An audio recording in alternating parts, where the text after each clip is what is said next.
ඔයා හිතන් ඉන්නේ කාලා වර්කවුට්ස් කරාම ඔක්කොම හරි කියලාද? නෑ, ඒක වැරදි. ඩයට් එක තමයි ඔයාගේ ෆැට් ලොස් එකේදී ලොකුම රෝල් එක ප්ලේ කරන්නේ. හිතන්න ඔයාගේ ඩේලි ඩයට් එකෙන් ඔයා කැලරිස් 2500ක් විතර ඉන්පුට් කරනවා කියලා. ඒකෙන් ඔයාගේ වර්කවුට්ස් වලටයි මෙටබොලිසම් එකටයි කැලරිස් බර්න් වුණාට පස්සේ ඉතුරු වෙන කැලරිස් ටික ෆැට් විදිහට ස්ටෝර් කරනවා. මේ ප්‍රොසෙස් එක ගැන වැඩිදුර විස්තර වෙනම වීඩියෝ එකකින් අපි අරගෙන එන්නම්.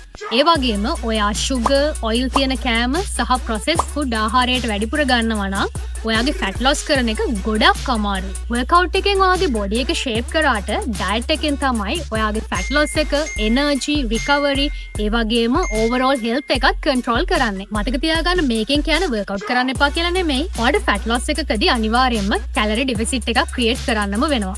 ඒකෙන් ඔයාගේ වර්කවුට් එකත් එක්ක ඩයට් එකත් බැලන්ස් වෙලා ඔයාට හොඳ රිසල්ට් එකක් ගන්න පුළුවන්. දැන් ඔයාට තේරෙනවා නේද ඔයාගේ ෆැට් ලොස් ජර්නි එකේදී වර්කවුට්ස් වගේම ඩයට් එකත් කොච්චර ඉම්පෝටන්ට්ද කියලා. එහෙනම් තවත් මේ වගේ ඉන්ට්‍රස්ටිං දේවල් දැනගන්න අපිව ෆලෝ කරලා තියාගන්න. Stay safe and be healthy.